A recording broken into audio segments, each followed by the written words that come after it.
Robert, and I am the Editor-in-Chief of Career Education Review. I'd like to thank you all for joining us today for our Managing Open Program Reviews webinar presented by Ritzert Leyton. I don't want to take up too much time, but I would like to give you some information, a little bit of information about Career Education Review. We have an 88-year history of providing information to the career education community. We publish twice a month, and we strive to be the source of news, best practices, ideas, and commentary for the sector. We cover a wide range of topics, including school operations, student retention, public policy, compliance, and curriculum development. And my goal with CAR was to bring it to a broader audience. So when Peter and Catherine approached us with the idea of doing a webinar series, we were thrilled. I believe this gives us an opportunity to reach a broader audience, such as all attendees, and it's an added benefit for our subscribers. For our subscribers, I just want to announce a new feature that will be starting in July, and it's called the Ask the Experts column. It will be featured in our News and Opinions Digest. What we've done, we've compiled some of what we believe are the top experts in the career education community field, and they have agreed to share their wealth of knowledge and experience with our subscribers. How it works is our subscribers will be able to send me questions, which I will then forward on to our panel of experts, and the answers will be submitted into our News and Opinion Digest.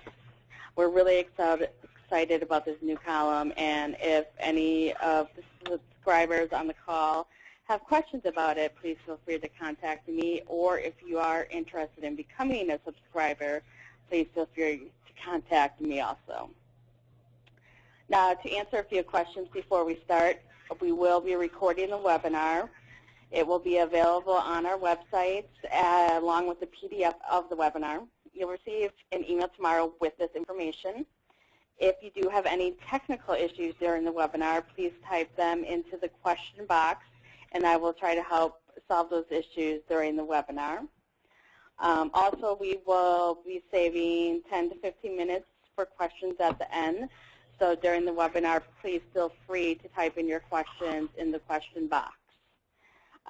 Finally, we hope that you will attend our next webinar on July 10th, which is on document retention best practices for post-secondary institutions webinar. Now, I want to thank Peter and his team for their continued support of CER, and I will now hand it over to today's presenters, Steve and Ashi. Steve, go ahead. Thank you, Jenny. I appreciate it. I'm going to say a couple of things about what Ashi and I do. I work since '96, I work in virtually every facet of the firm's higher education practice. As most of you know, I won't belabor the headlines that you read every day. The current administration has gotten a lot more aggressive about the sector, as well as a number of our wise political leaders in Congress. As a result, the Department of Education, which is tasked to conduct oversight, has become more aggressive. They have instigated more investigations, program reviews, and we're seeing an influx of plaintiffs' litigation, particularly in the FCA and class action areas. So I handle that whole gamut of our practice. I also spend a lot of time advising clients how to avoid those problems, conducting compliance reviews with the team of individuals in our firm, as well as consultants that we use regularly. And we'll get into some of that, which you might be able to do on a proactive basis in the context of this subject. Ashi supports my work in the areas that I handle. I've left the disclaimer page up there because I want to emphasize that we're not here to give you legal advice today, and that's a standard disclosure you see at every presentation. But this topic, as I flip to the next screen, is one that's become near and dear to my heart over the last 3 years, because I've had more and more clients that I have worked with regularly and that I know from the years I've been in the business saying to me, I have a program review. Nothing appeared to be problematic. I think my staff's doing a good job, but it's now been open for a year and a half, 2 years, horror story, 5 years, and I don't know why. What do I do? Because the department isn't approving new programs, or if you have, in one case for one of my clients, New York State, as some of you may know, is a regulator and an accreditor. When they act as an accreditor, they simply put the brakes on anything if you've got an open federal program review. So it's become an increasingly difficult problem for those of you out there to deal with when you're managing a business. Now, I expected we probably would maybe get less attendees for this subject because it is so specific. So what I'm going to try to do today, and as this slide indicates, I'm going to talk generally about how this problem's developed. We've got an increased number of program reviews. Areas of focus have become a reason that program reviews have remained open. You'll see in subsequent slides, 90-10 incentive compensation. Interaction between the Department of Education, the OIG, the DOJ, the FBI, state attorneys generals is becoming more common. You're seeing with respect to that interaction that plaintiffs' lawyers are sometimes making complaints before filing their actions, which I don't know why they think that helps them, but they do. They get the agency involved. Perhaps they think it's a pressure tactic to get a settlement. Asha, you have anything else on that subject? Yeah, I'll add one quick comment. One development we've been witnessing through our investigations is that the Department of Homeland Security has gotten involved as well. Sometimes they go in and review immigration status for students. So you can expect not only to interact sometimes with Ed and DOJ and the traditional entities, but also Homeland Security. And the other 3 bullet points, which I skipped: scope, on-site work, follow-up, reasons for delays, operational considerations, and proactive steps. In my mind, I lump those together because those are the things that you're going to consider if you have an open program review, and there are a number of factors that you got to look at in terms of what you do. Do you contact the region? Do you contact the program review leader, team leader? Do you go above that person? If you have some sense that another agency is involved, what do you do? Do you retain counsel? Do you do a review of your own operation if you haven't done that to prepare for the program review? And what do you do in terms of your operation? Is the problem, if you think there's one, significant enough that you ought to consider not expanding, downsizing, worse yet, or other things? And as most of you know, Murphy's Law, anything that can go wrong will go wrong, probably means that in some situations you're going to have an open program review when you might want to sell, obtain an investment, or any number of things. So that's kind of the focus of today, and I'm hopeful this provides you some useful tips, not only if you're dealing with an open program review, but how to avoid it and what to do to make your program review go more smoothly. And lastly, if something negative is going on, so that you can identify it. None of us can guarantee that we don't have a disgruntled employee, and that disgruntled employee might not say some negative things about the business to a regulator in retribution. And we all know that can happen with and without basis. So hopefully today will give you some thoughts to manage that. Traditional program review triggers is what I've flipped to here. And I've talked about this issue over the last 10 years more and more. I'm sure some of you have probably heard me out there. Disgruntled employees, I put it number 1 because in my experience, and that includes many FCA cases now, many FCA investigations, and just so I don't forget, I'm assuming you know something you may not. FCA means False Claims Act. That's a federal statute in which you as a school that participates in the Title IV program could have significant damage exposure if they conclude that you committed some element of fraud or what's defined as a knowing violation in either obtaining eligibility or drawing down or making requests for funds. Student complaints is a close second, and I would say that's narrowed. The gap between the disgruntled employees and student complaints has narrowed. There are more students that are getting savvy, and they're probably getting savvy, unfortunately, because plaintiffs' lawyers are out there stirring that pot. And that's just the candid experience factor that I've seen over the years. A plaintiff's lawyer networks with a student that voices a complaint and then figures out, well, is this a bigger problem? Because if they're working on a contingency, the contingency's bigger if they recover in a class action versus a single student case. Changing auditors, I don't see a whole lot of. One of my partners has seen that more often. Withdrawals is a significant issue. Sharp changes in Title IV were, in the time when the industry was booming. If you had a rapid, what they defined as rapid growth, that's something that would trigger a look if they noticed that your Title IV usage went up significantly. Adverse media reports is another factor that's been on the increase or rise.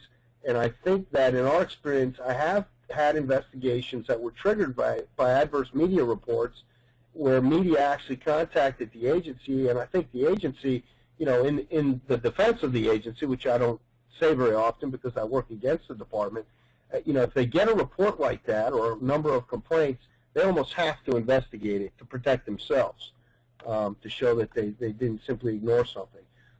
Referrals from case management have always been out there, and if it's been a significant time since your last program review, you might expect to have one. Current developments, I talked a little bit about the administration. I'm not going to wax eloquent on that or beat that drum too hard, except to say it is abundantly clear that this current administration wants to scrutinize the sector. Some people might say worse, reduce it, or eliminate it. I think to achieve any of those objectives, they've got to investigate and they've got to increase program reviews. If you look at this from a more benign or neutral point of view, the administration is concerned that consumers are getting ripped off or that they're not getting the benefit of an education that they should receive or they were promised. And as a result, they're evaluating you at various levels to determine if you're providing an education that you promised or if you're more interested in making money. I don't think any of us on this call that are serious about education would disagree with that goal. The problem is when they paint the entire sector with that brush and conclude it's bad because of the for-profit element of it, in my view. I think you can provide quality education. You can do it for-profit just like you can do it not-for-profit. And not-for-profit schools have problems too. We know they simply don't have the lens of focus on them. I think the agency focus as a result of point one is incentive compensation. Why? If they're concerned, you'll see the bullet point down, 2 down, it says misrepresentation, consumer protection. If they're concerned about the quality of the education, they're concerned that you're admitting too many students or you're admitting students that really don't have a fit with your program. And they're concerned how you might convince them to enroll. So I think incentive compensation, which, as a sidebar, because I am an industry guy and I am a capitalist, that rule has never made sense to me. I can't defend it. It's odd. It's hard to understand. I've talked to lawyers in the context of federal litigation that are my local counsel when I litigate bigger cases that really scratch their head, and it takes multiple conversations so they understand the rule. I think the way the department should regulate improper practices is through misrepresentation and consumer protection. If you lie or make promises that you know you can't make, well, there's a reason to be accountable. But how you compensate the admissions reps, I think, has little to do with it. But we're going to live with that rule. It's not going away. And all of you know, July 1 of 2011, they made it much tighter. And as a result, now you can't in any way compensate anyone based on success in securing enrollment. I'm going to mention this to you because I see it in probably 7 or 8 new matters that we've had this year. There is now, I think, a goal to evaluate whether your school violated the rule pre-July 2011 by looking at post-July 2011. What did you do to change your plan? And I think the department, in the context of an open program review, is going to take a closer look at incentive compensation if they have any information from your staff, your admissions reps, that leads them to believe that the increases or pay adjustments are in truth based on numbers and not other factors if you have such a matrix. Misrepresentation, consumer protection are obviously tied to incentive comp, and 90-10 has become a big area that they're looking at more deeply by talking to students about cash payments, and scrutinizing your auditor's work more closely. The others are standard. Your disclosures on gainful employment and campus crime reporting, I think, will increase more over time, and R2T4 compliance has always been there. Causes for unresolved findings and extended periods of uncertainty. Now, I've identified these earlier, but I'll give you a little more color on that. Agency interaction, we're looking at your accreditors, states, I mentioned New York's an accreditor, other federal agencies, the VA, CFPB is big on the consumer protection side. If your accreditor's conducting an investigation and reporting it to DOE because they think your placement rates are inaccurate, you can bet that DOE may come in and do a program review. They may look at traditional program review areas like financial aid and admissions, find no problem, but they may keep the program review open until the accreditor's done with its work. And I think the obvious answer is they don't want to issue a favorable report if something negative could be on the horizon. So you get into this game of which agency is going to go first in issuing its findings. The program review team's on-site work, I think, is going to be the most critical area that you can look back at if your program review remains open. And I say that because I have not had any open program review which resulted in something very negative, where I didn't determine with my team after the fact that there were employee interviews, student interviews, complaints made, HR problems that got to the team, that caused the team to keep the program review open. What are the signs that your I'll add one point to the problem related to states. In recent years, as we've seen and read in the news, more and more state attorney generals have gotten aggressive by bringing their own lawsuits, and that can have two effects in terms of unresolved findings and program reviews. One being that an open program review may continue to remain open, or that the department won't close a program review until the state AG's action is over. That's a very good point, Ashi, and that's increasingly occurring. What are the signs that your review is going to remain open? I've seen a myriad of these, but I've tried to summarize some things that you should look at. And again, to reiterate what I said at the front end, if you're not dealing with this specific subject, I think you can look at a slide like this and say, okay, if a sign that my program review would remain open is that the team's interaction was negative during the program review, well, I better prepare for that program review so that things go smoothly and the team won't have negative interaction. What's an obvious example? If you're asked to pull files or additional files during a program review and you cannot do it, or you have to produce a partial file, or worse yet, you can't find a file, that's a problem. So you really want to review your active files and the files that are issued during the program review and make sure you've got things in order so that you can smoothly and efficiently provide the information to the team. Because you want to make their job easier so that they're impressed that your operation is well run. Input from employees or students. Clients have various practices on this front. Some interview the employees that are interviewed, interview the students that are interviewed. The danger of that, without trying to advocate that you use counsel, is that when they tell you something negative, you now have that information, so you better act on it. And if it raises a concern regarding the administration of Title IV and you didn't know it through your active management before the program review, again, you better consult a Title IV consultant, get with your compliance department, or worse yet, call your lawyer so you can get some input as to how you might deal with it.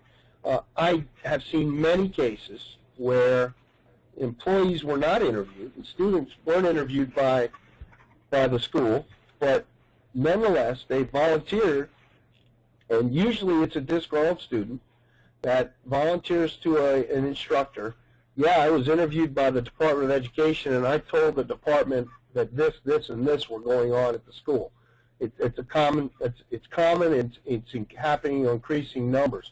On the employee side, I think what you see is you're going to, based on my earlier slides, you can expect incentive comp to be reviewed, which means they're going to interview your admissions representatives. if your admissions representatives or employees are back-channeling that they think they're problems that they reported, or simply that, boy, that the program review person from the DOE asked me 7 times whether I'm getting paid based only on numbers, and he kept reiterating and trying to confirm that I had to make a certain number of calls per day, that I had to, interview a number of students per day, that my lead conversion rate was tracked daily, and asked me if I was reprimanded in any way for a bad lead conversion rate. If you're getting that type of feedback, you know that the team's interested in that subject. Obvious other signs are requests for additional information or data. You were asked, your career services department wasn't interviewed, but you're asked for information about career services after the team departs. They want to review more files or come back and do additional review. Focus on a particular department or issues. Admissions and 90-10 have been issues. I think that I'm not seeing 90-10 as much during the on-site program reviews. I am seeing admissions detailed review virtually happening across the board. They're interviewing reps years back, going into the 90s, early 2000s. When I did postmortems or I worked with a client after a program review, there was many times no interview of admissions employees, asking for payroll records, those kind of things. The exit interview is a critical event in any program review, and those of you in the industry know that. You want to get active feedback. Now, here's the problem. No complaints and positives, but no reported issues. The bullet point number 1. And I put it first for this reason. It's increasingly occurred that the client's team that participates in the exit interview tells me that the exit interview went very well. In fact, the team was complimentary, but, hey, Steve, it's been 18 months, and this program review is still open, and, I've heard from a few employees and or students that they've been talked to by other people from the government, I don't know what agency. That's a sign something's going on. They could be looking for, on a negative side, they could be looking for something very specific, and what they reviewed was in order, and they simply don't want to lead you or indicate to you what their concerns are. More commonly, if you have a problem, they tell you, and they indicate that they're going to go back and look at their findings, and you might have to do an additional file review as a result of that. So that's negative input. The team's overall demeanor is important, and it's, if you're not a professional examiner of witnesses or interviewer, as my team that does my investigative work are, it's hard to assess. But if the team is not communicative, and they're not saying positive things and not saying negative things, and really checking the box in that interview, it could mean either or. It may be a sign that there's a problem. It could be a sign that there's no problem. Now, these factors, when you look at that slide, again, in preparation for a program review, you ought to think what you can do to avoid those problems. If you've had a program review that's open, sit back and analyze that. If you were going to contact counsel that knows what they're doing in the area, they're going to ask you these questions anyway, so you may as well assemble the information and have it ready and do the analysis yourself. General considerations for program reviews. Knowing your operation, day-to-day management and oversight are critical. Prepare for the team's visit. We recommend you give advance notice to your staff, that you do some file sampling, that you make sure all your files are ready and accessible. Your database information is available if the team asks for something that would call for you to obtain information from there. And logistical items, which is, I know one of my associates helped me with this presentation other than Ashi. I know he put it on there because we had a problem with a client that was really ready, but they put the team in such a terrible spot on site that it impacted the interaction. So think of a nice place for that team to work and have access to the right parts of your business. HR considerations are something I talk about in this context, in the context of litigation or terminations or things involving confrontational disputes with the department. You got to know your employees. Bad apples turn into more bad apples, in my view. Ashi, any other points on that Yeah, you do.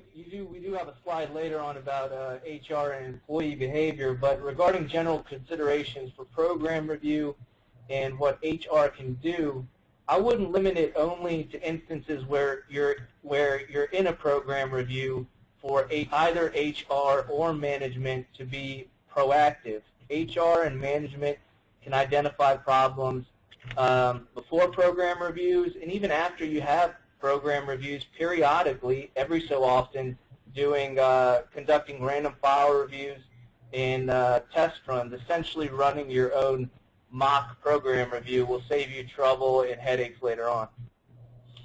Good point. Your points of contact, I think you want to designate a few points of contact, and I think less is better. People that know their respective department should communicate with the team about issues related to that department. It's common sense. It's basic. Not everybody does it.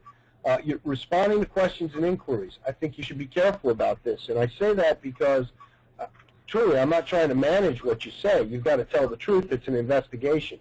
But how you say it, and if you're casual about it, can cause problems. If you don't fully explain one of your Title IV policies, for example, that can become a problem because the team doesn't understand it. If they leave thinking you've given them the entire explanation, if you don't have well-written policies, for example, you don't want to be in a position of writing to them later saying, hey, I know you talked to my director of financial aid. She forgot to tell you the following.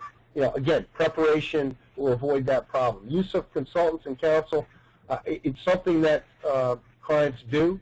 I think it's helpful to have a compliance review on your own before a program review. I think it's helpful to have Title IV consultants that you may work with come in and do a random sampling of files to assess if your files are in good shape long before a program review.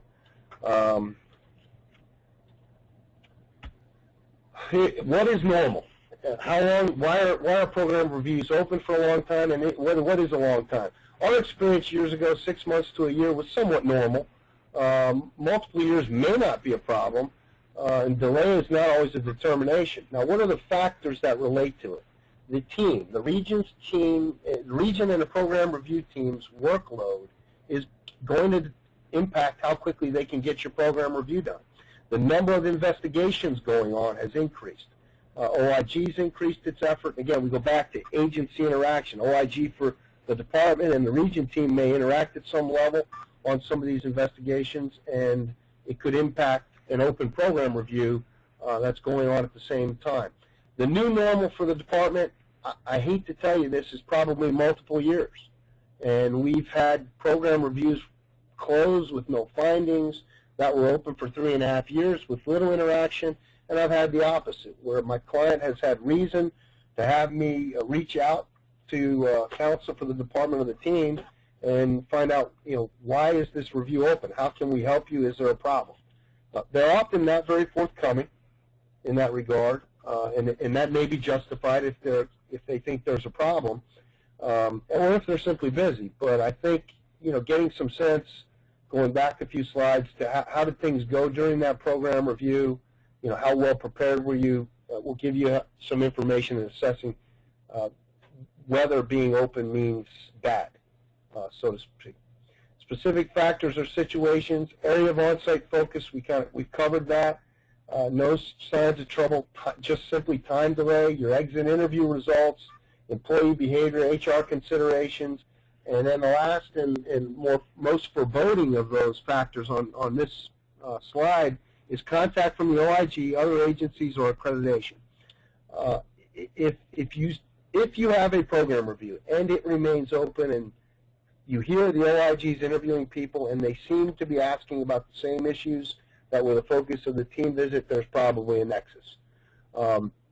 If your accreditor is looking at something similarly, immigration can come in, as Ashi made, Homeland Security. Other agencies, FBI, DOJ come to mind, and when I say DOJ typically works with OIG in issuing a subpoena for records. Now that hopefully is a rare occurrence, and hopefully most of you will never experience it, but it is increasingly common if a disgruntled employee or students have caused, have retained counsel, and that counsel believes there is a litigation case that he or she may have filed or not. In the case of the False Claims Act, if they file such a case, it must remain under seal for a period of 60 days and probably a lot longer for the government to look at it. And as a result, you'll get a subpoena. That program review that you may have had before may remain open, or you may get notice of a program review and not know that that claim's there. So we'll get into that a little bit later in the other slides. The important thing is here, this gives you kind of a checklist to look at if you have a program review that's been open for some time.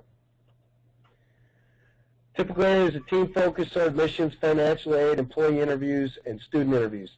It's just a summary. Admissions and financial aid, lifeblood of your business. They're critical to doing things correctly on the financial aid side and to enrolling students. You ought to really manage those operations as well as you can. And if a program review is open, I would be talking to those department heads and or my compliance department to determine if I had any sense that there were a problem in that in either admissions or financial aid. Employee interviews, if you think there's a problem in admissions, you might randomly talk to some of your employees, ask them how it's going. All this could be highly dependent on the size of your staff. If you're a big operation, you do a sampling. If you're a small operation, interview one or two or all of them. And you can be a little, probably less formal in a smaller operation in my experience. Student interviews is something I seldom recommend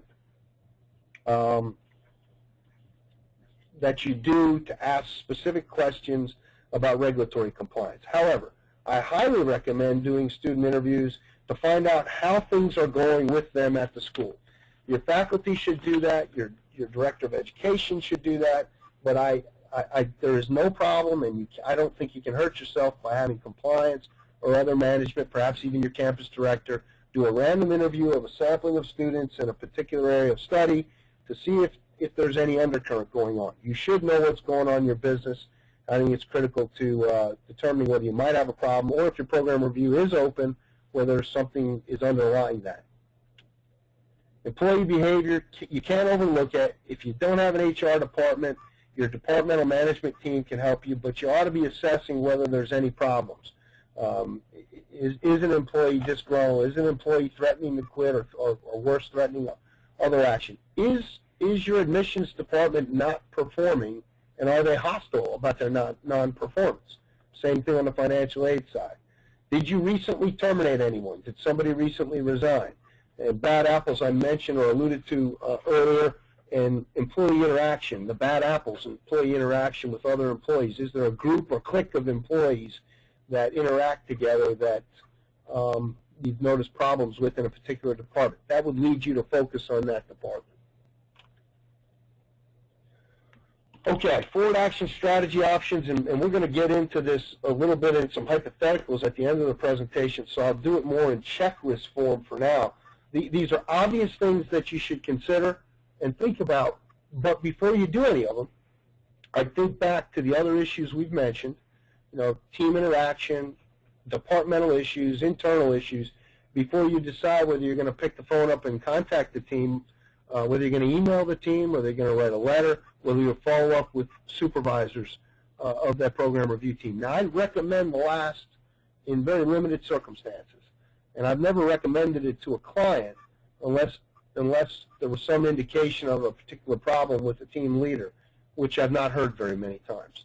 I think the more logical thing to do is to follow up with the point of contact from the team and try to get a status update and do it in a pleasant way. I mean, you want to know simply because you're running your business and you're a responsible owner or a management team.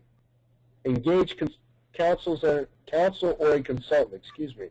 I think if you've analyzed your issue internally and you have cause to believe that somebody in your admissions department or your financial aid department may have said something very negative to the team, or I've had this example, faculty occasionally are interviewed, and if faculty may have said something negative to the team because faculty has said things negative to management, you might consider assessing the situation a little bit more proactively. The length of time, although we've described a new normal, is also a factor to consider in this context. I mean, if you're at multiple years and you're hamstrung or handcuffed and can't add programs, or you've got somebody inquiring about an acquisition and you're interested in an exit strategy, well, you might have to do something to try to assess it.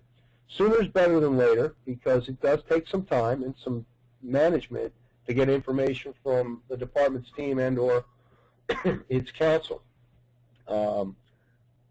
If you're going to engage consultants and counsel, I think what typically would be recommended to you is after they analyze the things with you that I've talked about today, should we conduct interviews of your admissions people, your financial aid people? Are there particular employees you think we need to talk to? Should we randomly analyze files? Show up and randomly analyze files after you've had a program review to determine whether the files can be provided quickly and whether there are problems, indicators in them. The files that were reviewed by the programmer team, if you've kept the record, can they be analyzed to determine if there's particular issues that seem to be consistent in all those files? And that pretty much covers all those recommendations on that slide. I've talked a little bit inferentially, if you will, during this presentation about the consequences of an open program review. This details them. Your PPA status, recertification applications. They may delay recertification if you have an open program review. Puts you on provisional status. New program approvals, additional locations. You all operate your businesses, and these are serious factors. Acquisition I've talked about because that's come up for me in a number of contexts. Your current audit with your auditor, you may get some questions about the open program review, and they may look into that. And I think if that's going to happen, it's always good to assess it yourself before your auditor gets it. And if you find problems, you disclose it to your auditor after you corrected it. If you don't find problems, you can tell your auditor you did a supplemental review and let him do his or her own. Lender, investment opportunities, those are just business factors that you may need to deal with, and an open program review could impact them. State investigations or review is becoming more common because I think students are complaining to state agencies about schools more often now. And again, I think that's probably a result of plaintiffs' lawyers attempting to do class action work or more aggressive state attorney generals. In any event, your open program review is something you must consider in the context of interacting with the state, AG or creditors as indicated below that.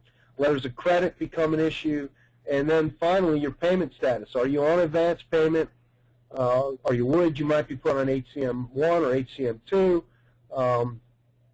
Conversely, if you're on HCM 1 or HCM 2 for a particular reason and you've cured it, if you have an open program review, you may not be able to get off. All right, hypothetical 1. And I think we should have time to get through most of these, Jenny, but if we don't, I certainly will take questions by email through my contact for you. I've done the hypotheticals not from exact case experience, but as kind of situations that you can consider which you might be able to think about managing your business or if you have an open program review. This one deals with a program review conducted in 2009. Numerous admissions representatives are interviewed.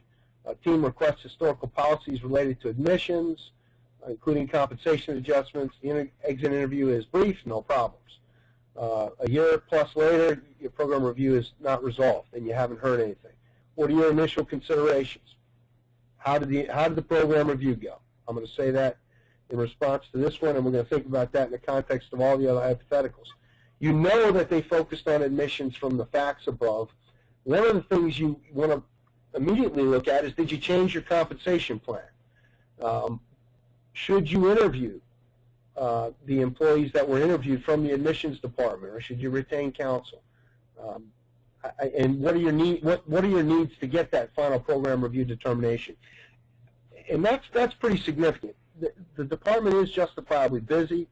If you don't have a pressing need, I wouldn't push something for the sake of pushing it to get it resolved. I think if there's a need, you should be candid with the team or program review team leader and indicate, look, I'm on provisional.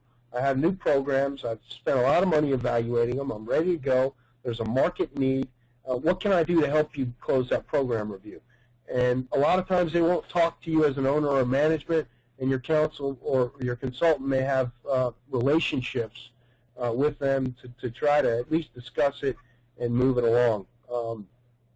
Interview considerations are critical. I mentioned this earlier, and I'll reiterate it now. If you interview your people yourself, you're going to you know what they know, and if they say something bad's going on, you got to do something about it. That's common sense advice. Did you interview your people before the program review? And what have you done since the program review? Do you have problems in that admissions department? Was there a recent termination, resignation?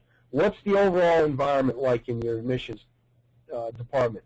Do you have significant turnover? Most clients are telling me today that since they changed the compensation program based on the regulatory change effective July 1, and they've gone to either a flat salary, years of service, or other factors that are more restrictive, and you're not allowed the two-time adjustment per year safe harbor, they've got more disgruntled employees. And that was something that probably was expected on both sides of the rulemaking aisle when it was done. And the question is, how do you deal with that? So you got to know your admissions department. And I think you should, if your program review remains open and you can't get any information yourself, it probably makes sense, unless you're 100% confident, to have somebody take a look at your compensation plans to see if they're compliant, if you didn't do that in advance. If you did do it in advance and you did consult with counsel and you fully disclosed your plan, that is a significant defense to any allegation that you did something inappropriate. Hypothetical 2 deals with an OIG subpoena, and the subpoena requests information about a number of issues: admissions, admissions compensation if it's admissions, 90-10, financial aid, and placement. Now, I mentioned earlier, and I'm saying this to you and thinking about how to avoid this problem more than how you deal with it if you're there. If the department believes you're too aggressively recruiting students and that you're doing it in violation of the incentive comp rule, they're going to look at placement. They're going to look at your default rates. They'll probably look at your 90-10 rate somewhat, and they're going to look at your financial aid to see if you process students that withdraw timely. The typical conclusion from an investigative team or a program review team is, if you're too aggressive on the admission side, you probably are aggressive in trying to retain students that really don't want to be there. So they'll take a close look at your withdrawal policy, your leave of absence policy, and the like. So there's nexus there. Issues related to ESI discovery, electronically stored information. For those of you that don't deal with that every day, that's email, that's electronic documents. The school retains counsel during the production of records. Ed notifies the school the program review will take place in December 2013. So this is the opposite of the team noticing something. This is a situation where there is an OIG subpoena that could be triggered by a lawsuit filed under seal under the FCA, a lawyer complaining on behalf of a class of students, a number of students simply complaining on their own, an accreditor indicating they think you have a problem with placement, or they've had complaints from students, and you getting the subpoena from the OIG means somebody's taking a close look at you. The team coming out in December at the end of the year raises two different questions. A, are they doing that program review to evaluate the issues related to that caused the issuance of the subpoena, or are they doing a program review at the year end because they need to get a certain number of program reviews done? So considerations to think about there are email policy, preservation of documents, relationship between the subpoena and program review. A little bit of advice, I guess, here, common sense advice, is if you get a subpoena from the OIG, you should not destroy any records, and you should make sure that you're preserving things. You ought to talk to your IT team and determine and make plans to preserve all your information. I probably would immediately do a mirror or do a backup so that you can say you took reasonable steps to preserve information they may want. Steve, can I add one thing? Sure, go ahead. Relating to hypothetical 2, going back to my criminal experience, I'd sometimes meet with clients who say they want to represent themselves pro se and not get an attorney because they feel like getting an attorney is almost like an admission of guilt. When you get an OIG subpoena, there's really no good reason not to retain counsel. Oftentimes, counsel can engage whatever agent is involved and narrow the subpoena, because what we're seeing more and more is the subpoenas are very, very broad, and it takes a lot of resources from individual schools to respond to them.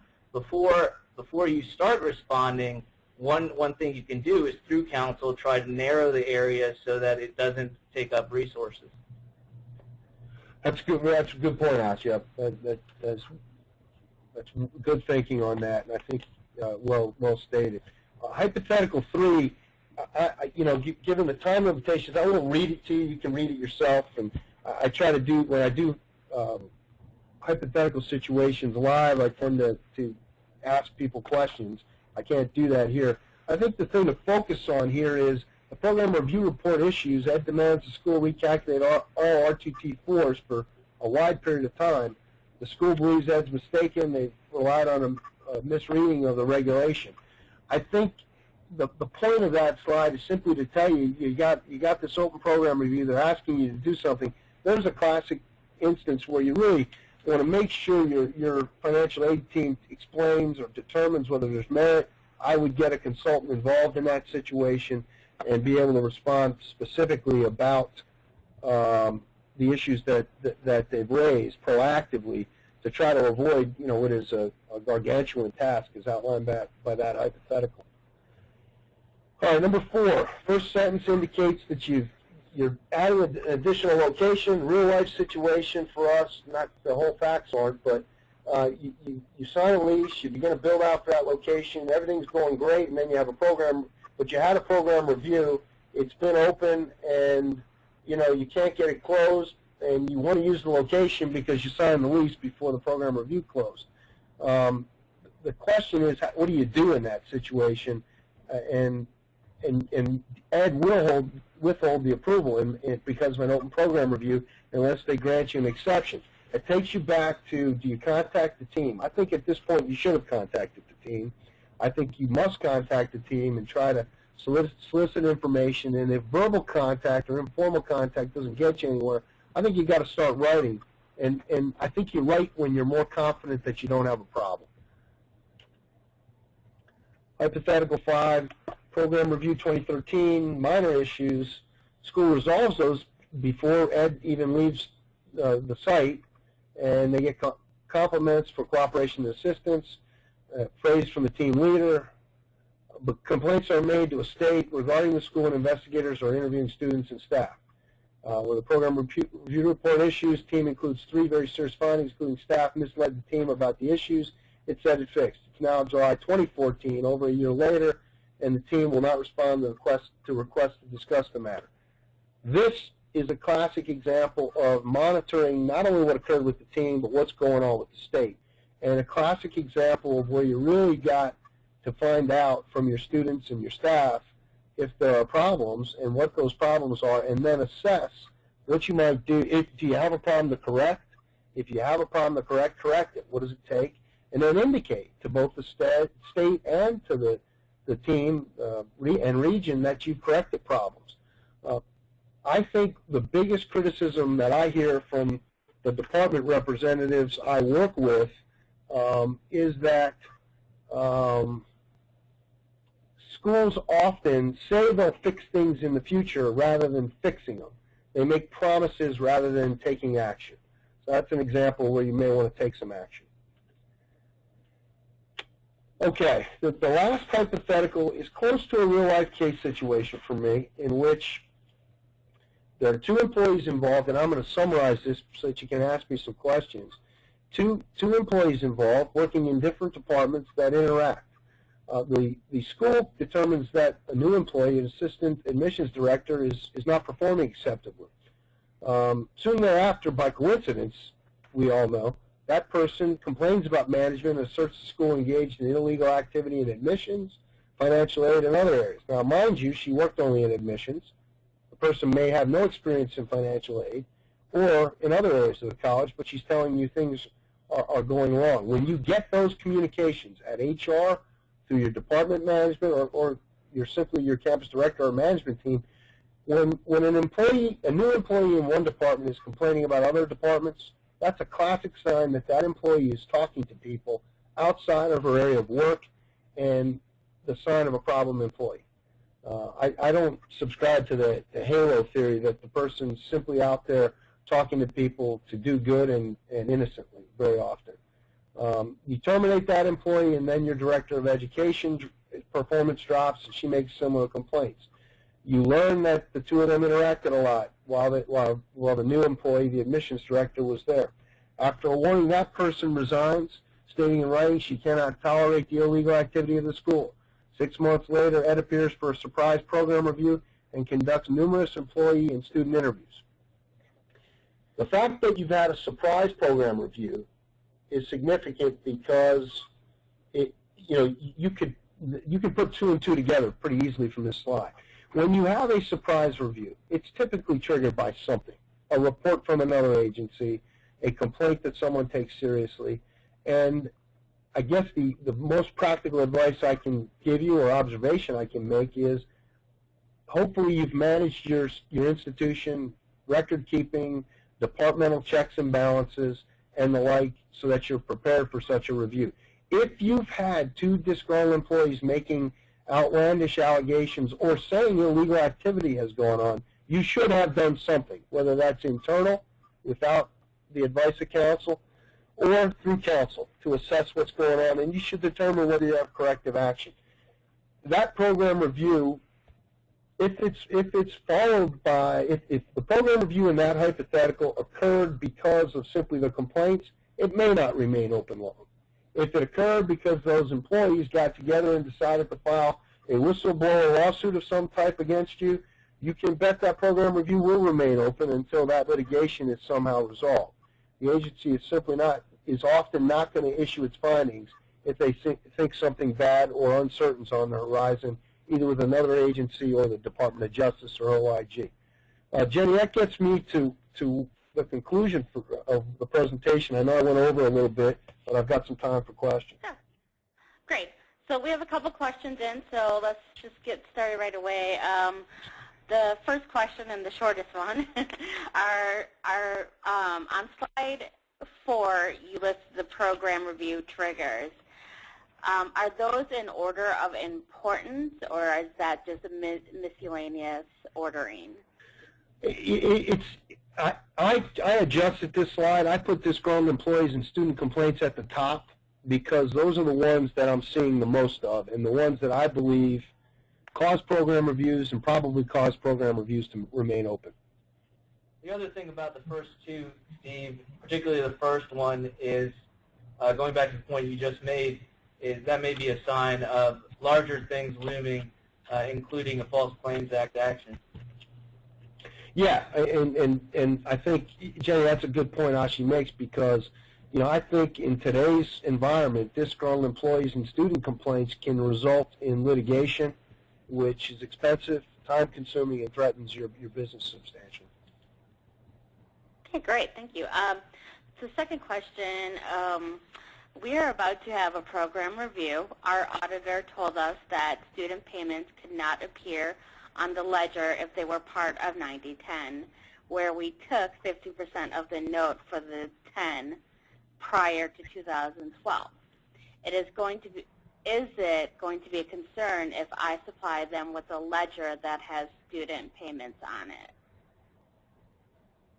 Well, first, this gets a little bit close to legal advice, but so I'm just going to make some observations on that one. And the first observation is, give them what you have. Give them what you have, and even if it's a concern, what you need to do is analyze it, or analyze it with your accountant or your lawyer or your Title IV consultant, and determine what your best explanation of it is. I'm happy to hear the clients being proactive, and I think that that's the most common sense advice I can give you, and the thing that will keep you out of trouble. Okay. The next question, we look at our admissions, representatives, conversion, interviews, and enrollments closely. Did I hear that a program reviewer could interpret that attention as a sign that there is some sort of incentive compensation occurring? I think that would be a factor that, to be very direct, the direct answer to that question is yes, and I see the teams frowning upon anything that deals with numbers. I've got a case that under the FCA in which, under the former law, the government contends that the lead conversion rate is tantamount to a compensation rate, and they're using that as a primary driver for their theory in the case, which I disagree with, and I think has little merit. But we typically, as a firm, counsel clients to avoid, you can track that information, but what you do with it is probably the more significant point. And if you're sanctioning or if you're having constant number meetings, and I think everybody knows what I mean by that, and you're harping on bad conversion rates, two things are going to happen. Number one, the employee could get disgruntled and complain, and number two, it will catch the attention of the regulators. It's not a per se violation, but I think they view it as a sign that there's a potential issue.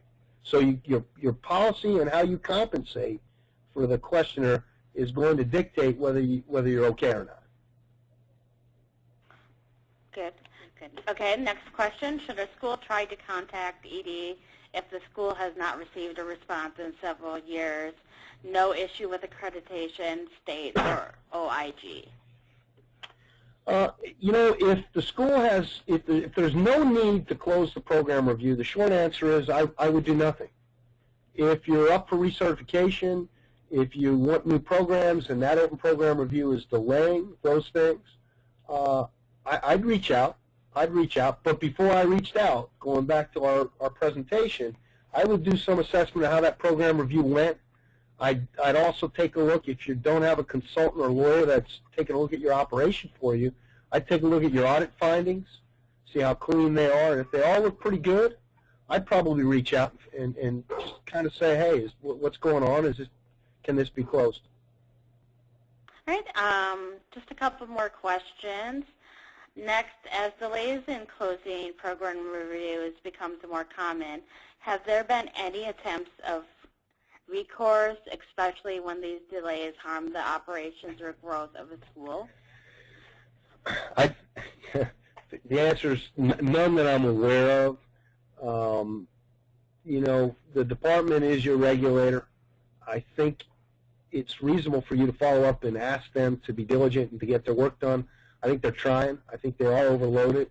And again, I'm not an apologist or a defender of the department, but I think the likelihood of recourse against the department for conducting a program review and it being open for a period of time is slim to none. It would be a real long shot because the government would really have to act in bad faith in keeping the program review open, and if they have any basis or concern regarding your school, they would assert that in defense of any such claim.